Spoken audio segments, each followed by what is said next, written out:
University level तक मेरी ज़िंदगी का सिनफ़े नाजुक वाला खाना खाली था। इसने धीरे से मुदाहलत की। गब्रू जवान हो, सोने भी हो, ये कैसे मुमकिन हुआ? बस शुरू ही से दंगे फसाद, फिर कॉलेज लाइफ से स्टूडेंट सियासत में रहा।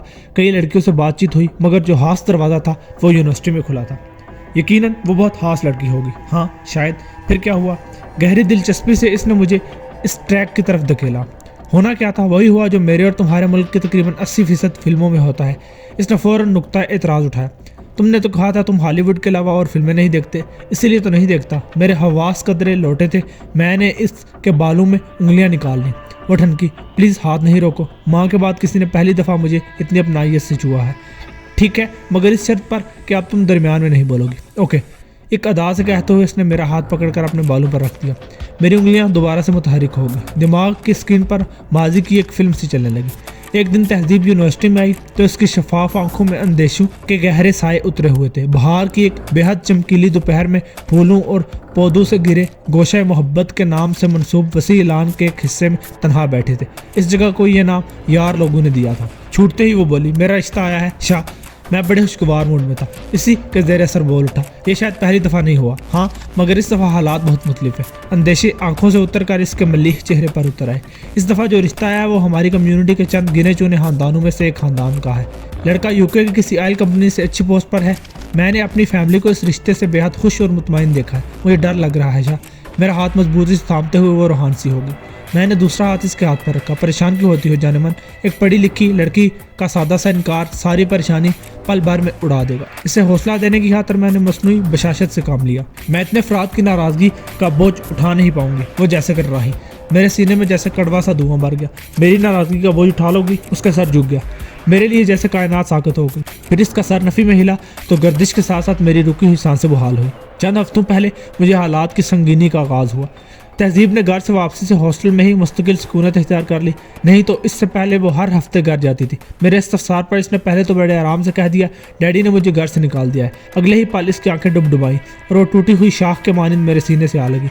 मुझे कुछ पूछने की ज़रूरत नहीं। मैंने मताए जान के तौर पर इसे बाहों में समेट लिया। मजीद कुछ दिन गुजरे तो तहजीब ने अपने गले की तलाई चेन और इसके साथ झूलता नत्थी सी स्लीब का लॉकेट भी मेरे हाथ पर रख दिया। मुझे कुछ पैसों की ज़रूरत थी। ये तो बेचाओ। मैंने इसे प्यार से डांटा। इसे बेचने की क्या ज़रूरत है? मैं किस मर्ज की दुआ हूँ? इसके असरार के बावजूद मैं चेन बेचने के किसी सूरत में रजामंद नहीं हुआ और चेन ज़बरदस्ती दोबारा इसके गले में डाल दी। इन दिनों ज़रा सी बात पर इसकी आंखें भर जाती और इस वक्त भी ऐसा ही हुआ। मेरे 2 भाई और 1 बहन थे। तीनों शादीशुदा थे। हम तीनों भाई आबाई मकान में माँ के साथ रहते थे। वालिद साहब वफात पा गए थे। दोनों भाई मुलाजमत करते थे। वालिद साहब की पेंशन मेरी और माँ के तसरुफ में आती थी। इनसे हम सिर्फ बिजली और गैस के बिल वगैरह अदा करते थे। माँ का ATM कार्ड मेरे इस्तेमाल में होता था। अकाउंट में जो कुछ था मैंने लाकर तहजीब के हाथ पर ला रखा। बहरहाल ये कोई खास रकम ना थी। तीसरे दिन मुझसे इस रकम के बारे में इस्तफसार हो रहा था। बिजली के बिल की आखिरी तारीख आ गई है। मैंने कह दिया कि वो रकम मुझसे इस्तेमाल हो गई है। भाई तो खामोश रहे मगर कई दिन तक वो नाराज से रहे। ज़ाहिर है इनके हराजात थे। दोनों के बच्चे स्कूल में पढ़ते थे और दोनों की तनख्वाहें हज़ारों में ही थी। मैं ख्वाब परस्त नौजवान था। जल्दी मुझ पर ज़िंदगी के तल हक़ाइक़ आया होने लगे। दोस्तों से उधार के बाद बाइक का नंबर आ गया। मैं बड़ी कामयाबी से सारे मामला तहजीब से छुपाने लगा, मगर बाइक का बेचना छुप ना सका। हम एक दूसरे का हाथ थामे गुमसुम से बैठे थे। अमली ज़िंदगी अपने तल हक़ाइक़ के साथ मुंह खोले सामने खड़ी थी। तालीम अभी आखिरी मराहल में थी। नौकरी का मसला इसके बाद में आना था। इस मौका पर तहजीब ने मुझे हौसला दिया। होम ट्यूशन और शाम में अकेडमी पढ़ाने के कुछ ऑप्शन दस्तियाब थे जिन पर तहजीब ने वर्क किया। मुझे भी कुछ डारस हुई। हम दोनों ने मिलकर हालात से लड़ने का फैसला किया। हमारी मोहब्बत जज्बाती दायरे से निकलकर मैच्योर हो रही थी। शादी का फैसला हमने तालीम मुकम्मल होने के बाद किया था। दरमियान में मजहब भी था। इस पर भी हमने बाद में बात करने का फैसला किया। मुझे यकीन था कि तहजीब मेरे साथ साथ मेरे मजहब को भी कबूल कर लेगी। इस दौरान मैं तहजीब के ख़ानदान और कम्युनिटी की खामोशी को हमेशा की खामोशी समझ बैठा। अलबत्ता तहजीब इस हवाले से कभी कभार अपने हदशात का इजहार करती रही। बाद में पता चला कि इसके हदशात दुरुस्त थे। हमारे गिर्द बड़ी खामोशी और अयारी के साथ जाल बुना जा रहा था। यूनिवर्सिटी में तहजीब की कम्युनिटी के बहुत से लड़के और लड़कियां भी थी। अमूमन ये लोग आपस में ज़्यादा गुला मिला करते थे, मगर ऐसा भी नहीं था कि ये बाकी लोगों से कटे हुए थे। लड़के अलबत्ता मुझसे कुछ खींचे से रहते थे। मैंने भी कभी ज़्यादा परवाह नहीं। जाहिर है मैं इनकी कम्युनिटी की सबसे ज़्यादा खूबसूरत लड़की ले उड़ा था। बज़ाहिर एक आम से दिन तहजीब की कम्युनिटी के 2 लड़कों ने मेरे साथ खामा उलझने की कोशिश की। मैं इनके मंसूबे से बेखबर था। इनसे उलझ बैठा। मामला बढ़ गया। मैंने दोनों लड़कों के हुलिये बिगाड़ दिए। इत्तफाक की बात इस दिन फ्लू के सबब तहजीब कैंपस नहीं आई थी, वरना वो मेरे साथ मामले को भी संभाल लेती। इसकी समझबूझ मुझसे बहुत बेहतर थी। फिर तहजीब की कम्युनिटी के कुछ और लड़के मुझ पर टूट पड़े। बेशक इब्तदाई हुल्ले में उन लोगों ने मुझे बहुत मारा, मगर मेरे हाथ भी जो आया सलामत नहीं रहा। फिर मेरे कुछ दोस्त भी इस लड़ाई में कूद पड़े। देखते ही देखते लड़ाई फैल गई और इसे मजहबी रंग दे दिया गया। कुछ ही देर बाद पुलिस के दस्ते यूनिवर्सिटी में दाखिल हो रहे थे और इसके ठीक चंद घंटों बाद मैं तहमों से चूर चूर हवालात में था। मेरे साथ दर्जन भर से ज़्यादा दूसरे लड़के भी थे, जिनमें से मेरे चंद करीबी दोस्त थे। इसके बाद मैं जुडिशियल रिमांड पर जेल में था। मेरे साथ मेरे करीबी दोस्त भी थे, मगर दोस्तों की फ़ौरन ही ज़मानत होगी। इन पर सिर्फ दंगा फसाद की दफ़ात थी। मुझ पर दंगे फसाद के अलावा मजहबी मुनाफरत फैलाने की भी नाकाबिले ज़मानत दफ़ा लगाई गई थी। मैं अदालत में चीखता रह गया कि हरगिज़ मजहबी मामला नहीं था, असल कहानी कुछ और है। मगर नक्कार खाने में तोती की आवाज़ सुनने वाला कोई नहीं था। इसके बाद की कहानी मजीद तकलीफ दी थी। मेरी माँ ये सदमा बर्दाश्त न कर सकी। जेल की देवड़ी में एम्बुलेंस के अंदर पड़ी माँ का चेहरा देखते हुए मैं फूट फूट कर रोया। माँ के साथ बाप की पेंशन भी बंद होगी। चंद महीने तो भाई आते रहे। मेरे लिए उन्होंने वकील का बंदोबस्त भी किया, मगर दरखास्त जमानत रद्द होते ही वकील और भाइयों दोनों ने छोड़ दिया। शुरू में दोस्त भी जेल से मिलने के लिए आ जाया करते थे। उन्हीं की ज़बानी मालूम हुआ कि मेरी गिरफ्तारी की पहली रात को ही तहजीब के ख़ानदान वाले इसे ज़बरदस्ती हॉस्टल से ले गए थे। इसके साथ ही पुलिस की गाड़ियाँ भी देखी गई थी। इनके बाद मेरे दिलो दिमाग में तूफान बरपा था, मगर ज़िंदगी जमूद का शिकार थी। मुझे बाहर की दुनिया की कुछ खबर नहीं थी कि वहाँ क्या हो रहा है और कौन किस हाल में है। तहजीब का ख्याल आता तो वहशत के आलम में मैं अपनी कोठरी की दीवारों से सर टकराने पर मजबूर हो जाता। ना जाने वो किस हाल में थी। मजहबी मुनाफरत फैलाने के हसास तरीन मामले की वजह से मुझे आम कैदियों के साथ बैरक में रखने के बजाय एक तनहा कोठरी में रखा गया। एक रात जब मैं वहशत के आलम में दीवारों से सर टकरा रहा था और शदीद बेबसी के आलम में ऊंची ऊंची आवाज़ में रो रहा था, तो मैंने अपनी कोठरी के सलाहदार गेट पर किसी की मौजूदगी महसूस की। सर उठाया तो मेरे सामने assistant superintendent jail Asim Rana खड़ा था, जो यकीनन रात के राउंड पर निकला था। वो नौजवान ऑफिसर था और अपनी पहली तैनाती पर था। इस नौजवान ऑफिसर की आंखों में अपने लिए तरहम की झलकियां नजर आई। आसिम राना कुर्सी मंगवा कर मेरे सामने बैठा तो फिर कई घंटे उठ ना सका। महीनों बाद कोई हमदर्द मिला। मैंने भी दिल खोलकर इसके सामने रख दिया। आखिर में आंखों में आंसू लिए वो उठ खड़ा हुआ। फिर देखने वालों ने एक हवालाती और जूनियर ऑफिसर का याराना देखा। आसिम मेरे लिए फरिश्ता साबित हुआ। इसकी वजह से मुझे ढंग का खाना मिलने लगा। कुछ और सहूलियात भी मिल गई, जिनमें कागज़ कलम भी शामिल थे। मैं अपना दर्द कागज़ पर उतारने लगा। फिर मैंने इस फरिश्ते के मुंह से वो खबर सुनी जिसको सुनने की मुझ में ताकत ना थी। मेरी टांगों ने मेरा वजन उठाने से इनकार कर दिया। मैं कई दिन तक होशो हवास से बेगाना रहा। इस दौरान आसिम ने बहुत सा वक्त मेरे साथ गुजारा। वो खामोशी से मेरा हाथ था, मैं घंटों बैठा रहा। वो जानता था कि मेरी तकलीफ लफ्ज़ों से कम होने की बजाय बढ़ जाएगी। इस सबब इसने मुझे कभी हौसला देने की कोशिश न की। तहजीब की चंद हफ्ते पहले शादी हो गई थी। वो अपने शोहर के संग यूके चली गई थी। मैं सोचता था और हैरान होता था कि ये खबर सुनने के बाद मैं जिंदा कैसे हूँ। मेरा दिल क्यों फट नहीं गया। मेरे दिल का दर्द आसिम इकट्ठा करता रहा और फिर एक दिन मेरी शायरी का पहला और आखिरी मजमुआ मेरे हाथ में था। जून का सहरा, जो लाहौर के एक बड़े पब्लिशर इदारे ने शाया किया। इंतसाब के तौर पर शाया होने वाला शेर मैंने शदीद खूने जिगर में उंगलियां डुबो कर लिखा था। तू सितारों जुगनुओं के सितारों में ढूंढती रह पगली, तेरा नाम तो मेरी किताबों के इंतसाब में था। आसिम के बचपन के एक दोस्त का बाप ना सिर्फ नामवर वकील था, बल्कि कुछ मखसूस हलकों में हासा असर व रसूख भी रखता था। आसिम की कोशिशों से इसने मेरा केस हाथ में लिया और हाई कोर्ट से मेरी ज़मानत करवाने में कामयाब हो गया। मैं आज़ाद फ़िज़ाओं में था और तहजीब तक पहुंचने का जुनून मुझे पल भर को चैन नहीं लेने दे रहा। मुझे यकीन था कि तहजीब को जिस जबरी रिश्ते में बांधा गया है, वो इसे तोड़कर पल भर में मेरे साथ होगी। मैं इसे उस देह की कैद से निकाल कर आज़ाद करवाने के लिए बेचैन था। आसिम ने मेरी वहशतों को लगाम देने की कोशिश की। इसका मानना था कि मुमकिन है तहजीब अपनी नई ज़िंदगी के साथ कॉम्प्रोमाइज़ कर चुकी हो। मेरी मुदाखलत इसकी ज़िंदगी में जहर घोल सकती थी, मगर मैं ये बात मानने को तैयार न था। मुझे यकीन था कि वो मेरी राह तकती होगी। भाइयों के खून सफ़ेद हो जाने का तो मुझे अंदाज़ा हो चुका था। मैंने आबाई मकान में अपने हिस्से का झगड़ा डाल दिया। मैंने महसूस किया कि भाई मुझसे कुछ डरे डरे से थे। ज़ाहिर है जेल यात्रा से वापसी पर मुझे एक सिक्का बंद मुजरिम समझा जा रहा था। भाइयों ने लोन लेकर बीवियों के जेवर बेचकर न सिर्फ मुझे हिस्सा दिया, बल्कि मैंने एक लौती बहन को भी इसका हिस्सा दिलवाया।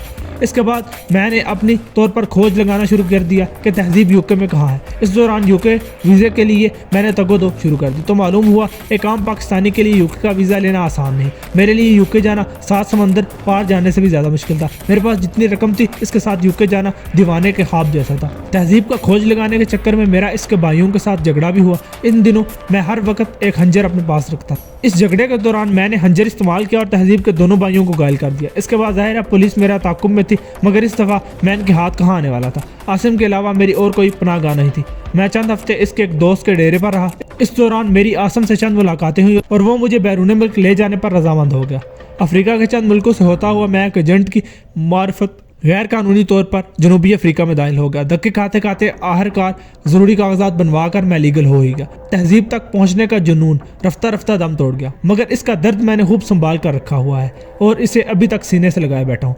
मेरी दास्तान खत्म हो चुकी थी, जैसे ही मेरे सीने पर सर रखे खामोश थी। इसकी सांस का ज़ेर बम मैं महसूस कर रहा था। मुझे लगा कि वो सो गई है। इसके बालों में सरसराती मेरी उंगलियां थमी तो वो ख्वाबीदा से अंदाज में बोली, बहुत तकलीफ़ें और अजियत बर्दाश्त की है तुमने, मगर इसमें तहजीब कहाँ खड़ी है? क्या मतलब सारी अजियत और परेशानी तुमने बर्दाश्त की, सबसे बढ़कर अपनी मरी माँ का मुंह जेल में देखा और वो खामोशी से शादी करके पिया देश सुधार गई। तुम इसका गम सीने से लगाए हो। मैं तो कहूँगी इसने सीधी सीधी बेवफाई की। मैं एक झटके से उठा और उसे दूर उछाला। वो मेरे करीब से कहीं मिनमिनाई। क्यों? सच बर्दाश्त नहीं हुआ? इसका अंदाज़ा नश्तर जनी का था।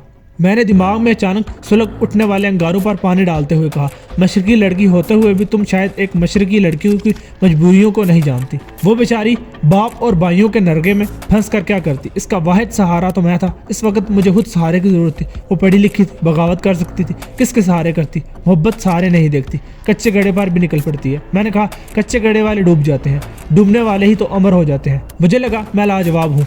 मेरी खामोशी को बांध कर वो मजीद बोली, मैं ज्यादा तो नहीं, सिर्फ इतना कहूंगी कि तहजीब की मोहब्बत तुम्हारे मुकाबले में इतनी शिद्दत नहीं रखती थी कि कच्चे गड़े पर तैर जाती। फिर इसके लहजे में हसरत दार आई, काश तहजीब की जगह मैं होती तो तुम्हारे लिए ज़माने से लड़ कर दिखाती।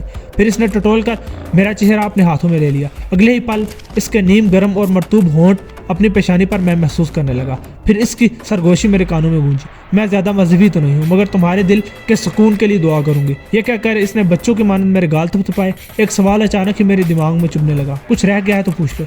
वो लहजे भर की खामोशी के बाद पुरसोच अंदाज में बोली, तुमने देख लिया कि मुझे ज़बरदस्ती ले जाया जा रहा है। पहले तो तुम कन्नी कतरा कर निकले थे, फिर अचानक क्या हुआ? मैं लहजे भर को सन्नाटे में रह गया। कमबख्त बड़ी दूर की कोड़ी लाई थी। मैंने लहजे को नॉर्मल रखते हुए कहा, बस अचानक ही तुम्हारी मदद करने को दिल चाहा और मैं पलट पड़ा। वो लम्हा भर के लिए मेरी आवाज़ में कुछ ढूंढती रही, फिर बड़े यकीन से बोली, झूठ बोल रहे हो, मगर मान लेती हूँ, अब सो जाओ। मैंने महसूस किया कि वो मेरे पहलू से उठ गई है, मगर जाते जाते वो मुझे एक नए भंवर में फंसा गई थी। तहजीब क्या इस मुश्किल तरीन वक्त में किसी के सहारे के बिना कुछ कर सकती थी? दिल फौरन ही उसकी वकालत को आ गया। मैंने सर को झटक कर सोने की कोशिश शुरू कर दी। थोड़ी ही देर में कामयाब भी हो गया। दोबारा आँख खुली तो ब्राय नाम सी बालकनी के आगे तने पर्दे के कब से रोशनी का इनकास इतना वाज़ेह था कि कमरा नीम रोशन हो चुका था। इसका मतलब था कि सूरज ढलना शुरू हो चुका है। इस वक्त वो बालकनी के ऐन सामने होता था। मैं जल्दी से उठ बैठा, जैसे नज़र नहीं आ रही थी, शायद वो बाथरूम में थी, मगर अगले चंद लम्हों में मुझ पर इंकशाफ हुआ कि वो जा चुकी है। गुजरी रात जैसे ख्वाब के मानी थी। इसके घने बालों की खुशबू, इसके आंसू और नश्तर जरी। मुझे लगा इसके होंठों का लम्स अभी तक मेरी पेशानी पर है। बेख्तियार मैंने पेशानी छुई और फिर खुद ही शर्मिंदा हो गया। महज एक रात के चंद घंटों में एक आम सी लड़की ने मेरे दिल के गिर्द खड़ी मजबूत दीवारें हिला डाली थी। ये नाकाबिले यकीन था, मगर हुआ था। खुद को सरजनिश करते हुए अचानक मेरी नज़र फ्रिज पर पड़ी। मकनातीस से चिपका हुआ एक बड़ा कागज़ वहाँ मौजूद था। लिपस्टिक से लिखा हुआ था, तुम्हें मुसीबत में मुबतला नहीं देख सकती, इसलिए जा रही हूँ। मैं तहजीब नहीं जो ज़माने से लड़ न सकूँ। अपने मामलात से अच्छे तरीके से निमट कर तुमसे रब्ता करूँगी। तुम्हारे मोबाइल फ़ोन से तुम्हारा नंबर एक तस्वीर ब्लूटूथ के ज़रिए चुराई है, इसके लिए माजरत नहीं करूँगी। और प्लीज़ मेरी खातिर चंद दिन अपना रास्ता बदल लेना। तुम्हारे हाथ पिटने वाले ज़रूर 2-3 दिन तक वहाँ घात लगा कर बैठेंगे। मैंने गहरा सांस लेकर वो कागज़ संभाल लिया। ख्वाहिश के बावजूद इसे रद्दी की टोकरी की नज़र ना कर सका। थोड़ी देर मुझे कमरे की हालत बेहतर करने में लगी। सफाई सुथराई और फ्रेश होने के बाद नाश्ता तैयार करके मैंने अपने मोबाइल फ़ोन पर नज़र डाली। सरदार जी की 3 कॉल्स वक्फे से आ चुकी थी। बेहतियार मैंने वक्त देखा, मैं 2 घंटे से ज़्यादा लेट हो चुका था। बाहर की सफाई की जिम्मेदारी आज सरदार जी और इनकी बेटी नीरो ने उठाई होगी। इसके सबब इन दोनों का पारा हाई होना यकीनी था। नाश्ते के साथ ही मैंने बैक कॉल की। मेरी आवाज़ सुनते ही सरदार जी दाड़े, और सियालकोटिये कितने मार गए? सफाई तेरे प्यो ने करनी सी। मेरे होंठों पर बेख्तियार मुस्कुराहट दौड़ गई। ये तो कुछ नहीं था। वो तो मुझे अक्सर बेज़रर किस्म की गालियों से भी नवाजते थे, मगर दिल के बहुत अच्छे थे। मुश्किल तरीन वक्त में जब मेरी जेब खाली थी तो 2 दिन से मैंने कुछ नहीं खाया था, उन्होंने मुझे सहारा दिया था। दूसरी बात, वो मुझे सियालकोटिया कहते थे, हालांकि मेरा ताल्लुक सियालकोट से नहीं था। कभी मूड में होते तो मेरे बालाई होंठ के ऊपर वाले हिस्से पर मौजूद तिल की तरफ देखते हुए गुनगुनाते थे, तेरे मुखड़े दा तिल काला काला तिल वे, कट के ले गया दिल वे, मुंडिया सियालकोटिया वे मुंडिया सियालकोटिया। ये बहुत लहजे से भी कम मेरे दिमाग की स्क्रीन पर नमूदार होकर गायब हो गया। फिर मैंने बड़े आराम से कहा, सरदार जी आज आँख नहीं खुली। ओए घोड़े, दारू तू नहीं पींदा, कुड़ियाँ तू जलंधर एक्सप्रेस वांगू जाना है, फिर तेरी अख क्यों नहीं खुली? साथ ही इनका अंदाज मानी हेज हुआ, किथे अख शक ते नहीं ला ली? मैं धीरे से हंसा, नहीं ऐसी कोई बात नहीं, चल फिर जल्दी नाल पहुंच, इससे पहले कि नीरो गुस्से नाल पाट जाए। मैंने बेमुश्किल हंसी रोकी। नीरो तेजी से ओवरवेट हो रही थी। मैं और सरदार जी अक्सर इस हवाले से मिलकर छेड़ते थे। मैं थोड़ी देर के अंदर बाथरूम पहुंच गया। फिर किसी पड्डे में नहीं पड़ना चाहता था, इसलिए रास्ता बदलने के साथ मैंने सर पर पी कैप और आंखों पर चश्मा लगा लिया। साइलेंट पर रहने वाला मोबाइल फ़ोन अब जनरल मोड पर था। हर नोटिफिकेशन पर लगता वही होगी। 2 दिन हैरो ऑफिस से गुजरे तो मुझे बेफिक्री होने लगी। पी कैप और चश्मा उतार फेंका, मगर नए रास्ते का मामूल जारी रखा। तीसरे हफ्ते में हफ्तावार राशन वगैरह की खरीदारी के लिए शहर के कारोबारी मरकज़ के एक ग्रोसरी स्टोर चला गया। यहाँ काम करने वाला एक लड़का मेरे शहर का था। इससे मिलकर अपनायत का ऐसा एहसास होता था। हफीज़ गुल नामी वो लड़का बड़ा खुश हो रहा था। अपने शहर के खानों का जिक्र ऐसे करता कि समा बांध देता। हफीज़ गुल से गपशप करके और सामान के थैले लेकर मैं अभी ग्रोसरी स्टोर के अंदर ही था कि मेरी निगाह शीशे के दीवार के पार वसी पार्किंग में एक शख्स पर पड़ी। दिन के वक्त रश न होने के बराबर था। इस शख्स के साथ एक सफ़ेद फार्म भी मौजूद था। दोनों एक गाड़ी में बैठ रहे थे। मेरी निगाह मुझे धोखा नहीं दे सकती थी। सफ़ेद फार्म के साथ बेशक परवेज़ अल्बर्ट ही था, तहजीब का बड़ा भाई। वो पहले से ज़्यादा मोटा हो गया था, पेशानी के बाल उड़ गए थे, मगर मेरे हंजर के दिए हुए बोसे का निशान आज भी इसकी गाल पर था। मेरे देखते ही देखते वो शानदार स्याह गाड़ी में बैठकर रुखसत हुए। स्याह गाड़ी पर किसी कंपनी का मोनोग्राम नजर आ रहा था, मगर इतने फासले पर मैं सुनहरे मोनोग्राम को वाज़ेह तौर पर देख ना पाया। परवेज़ तो मंजर से गायब हो गया, मगर मेरे दिमाग में खलबली सी मच गई। वो यहाँ क्या कर रहा है? ये बात दिल को नहीं छू रही थी कि कहना रंजिश इसे मेरे ताक़ुब में ले आई है। यकीनन कोई और सिलसिला था। जिन दिनों हमारे दरमियान झगड़ा हुआ था, परवेज़ बाकायदा कोई काम धंधा नहीं करता था। ऐन मुमकिन था कि रोजगार के सिलसिले में वो यहाँ मौजूद हो। बहरहाल शुक्र का मुकाम था कि हमारा आमना सामना ना हुआ था। मेरी ख्वाहिश थी कि एक ही शहर में होने के बावजूद हमारा आमना सामना ना होना ही बेहतर था। ये इसी शाम का वाक़या है। मैं बार रूम के काउंटर के अक्कम में मौजूद था। मेरे साथ बारी बरकम नीरो थी। सरदार जी एक मुकामी मगर हर दिल अजीज शराब के चक्कर में कहीं गए हुए थे। बार रूम में चंद ही गाहक मौजूद थे जो पंजाबी भंगड़े की धुन पर मस्ती के आलम में सर और पाँव की मदद से ताल पर ताल मिलाने की कोशिश कर रहे थे। मैंने देखा कि पंजाबी भंगड़ा जनूबी अफ्रीका में बेहद पसंद किया जाता है।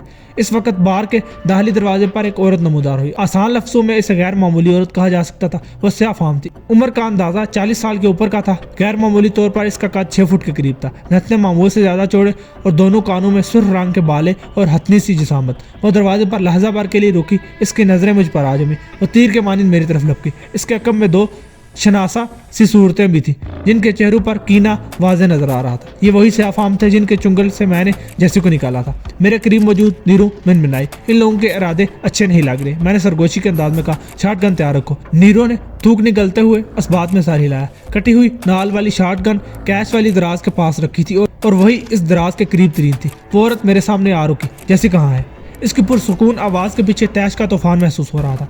कुछ छुपाने या मगर करने का कोई फ़ायदा नहीं था। मैंने कहा, मैं नहीं जानता, सुबह चली गई थी। अकब में मौजूद स्याफामुख चेहरे पर तैश चमका, मगर वो जैसे दांत पीस कर रह गए। यकीनन इसका सबब मेरे सामने खड़ी इनकी बात से, जिसका जिक्र जैसी ने किया था। कहाँ चली गई है? औरत के जबड़े बीच के जैसे वो जब्त की इंतहा पर थी। नीरू हैरत से ये मुकालमा सुनते हुए कभी मेरी तरफ और कभी इस औरत की तरफ देखने लगती। मुझे नहीं मालूम, मेरे अल्फाज के बाज़गश्त अभी भी बाकी थी कि औरत का हाथ बर्क के मानिंद मेरे गिरबान की तरफ आया। गालिबन वो मुझे काउंटर के अकब से खींच कर लाना चाहती थी, मगर मैं ऐसे ही किसी रद्द अमल के लिए तैयार था। मैंने हवा में ही इसका हाथ पकड़ लिया। लगा ही नहीं कि किसी औरत का हाथ है, मगर मैंने इसके औरत होने का एहतराम किया, वरना महज एक झटका ही इसे मेरी खौफनाक टक्कर की रेंज में ले आता। जो स्याह फाम मेरी टक्कर से आशना हो चुका था वो आज साथ नहीं था। इसका हाथ जकड़ते हुए मैंने सख्त लहजे में कहा, तुम हाथ से बढ़ रही हो। जो हकीकत थी मैंने बता दी है। वो दिमाग से ज़्यादा अपनी हथनी जैसे वजूद की ताकत पर यकीन रखती थी। हाथ छुड़वाने की कोशिश करते हुए वो गुर्राई, गलत जगह सिंह लड़ा बैठे हो लड़के, तुम्हारी तो नस्लें भी जैसी का ठिकाना बताएंगी। इस दौरान पहले से तैयार करदा इसके माताहत फ़ौरन ही अपने मालिकन की मदद को आ गए। अगले ही पल वहाँ एक हंगामे का आगाज़ हो गया। काउंटर के अक्कम में मौजूद शराब के अनवाओ अक़साम की बोतलों के सजे रैक और काउंटर पर मौजूद कीमती कराकरी को बचाने की गर्ज से मैंने हथनी का हाथ छोड़कर एक जस्त भरी और दोनों से आफामों को लेकर हाल की एक मेज़ पर गिरा। हम तीनों के साथ ही कई कुर्सियां और मेज़ उल्टी थी। जोरदार कड़ाके से एक मेज़ तो टूट भी गई। हाल में मौजूद मर्दोजान चीखते हुए बाहर वाले रास्ते की तरफ दौड़े खड़े हुए। पंजाबी भंगड़े की धुन पर मैंने अपनी ज़द में आए एक स्याह फाम के सीने पर टांग जमाते हुए देखा कि नीरो ने शॉटगन निकाल ली थी, मगर इसके हाथ कपकपा रहे थे। हथनी ने इसके हाथ से शॉटगन छीनते हुए एक जोरदार थप्पड़ इसकी गाल पर रसीद किया। म्यूजिक की शोर के बावजूद मुझे थप्पड़ की गूंज सुनाई दी तो मेरे सोचने समझने की सलाहियत सल्ब होगी। नीरू चीखती हुई काउंटर के अक्कम में जा गिरी। सीने पर लात खाने वाले चिकने फर्श पर फिसलते हुए दूर की कुर्सियों से जा टकराया था। इस दौरान हाल खाली हो चुका था। दूसरे ने मेरी टांग झपट ली, मगर मुझे इसका ज्यादा परवाह नहीं थी। मेरी तवज्जो हथनी पर थी जो खून आशाम दरिंदे के मानिंद मेरी तरफ झपट रही थी। लेटे लेटे मैंने कुर्सी की एक टांग पर हाथ जमाया जैसे ही इसने मुझे मारने के लिए टांग उठाई, दाएं की आवाज़ से कुर्सी इसकी टांग से टकराई, दूसरी टांग इसकी हवा में थी। भैंस के टकराने जैसी आवाज़ इसके हलक से बुलंद हुई और फिर वो धड़ाम से मेरे करीब गिरी। इस दौरान टांग जकड़ने वाला ऑक्टोपस के मानिंद मेरे निचले धड़ से लिपट गया। इस मौका पर सीने से टांग खाने वाले ने फ़ायदा उठाया। टूटी हुई मेज़ की एक टांग जो स्टील के पाइप की थी वो थाम कर मेरी तरफ झपटा। मैंने निचला धड़ जकड़ने वाले के सर पर कूहनी की जोरदार ज़रब लगाई। वो कदरे ढीला पड़ा, मगर इस दौरान स्टील का पाइप मेरे सर से टकरा चुका था। पे दर पे लगने वाली ज़रबों ने मेरी आंखों के आगे तारीक सी चादर फैला दी। मैंने नीम गर्म सयाल अपनी पेशानी और चेहरे पर बहता महसूस किया, जो यकीनन मेरा खून था।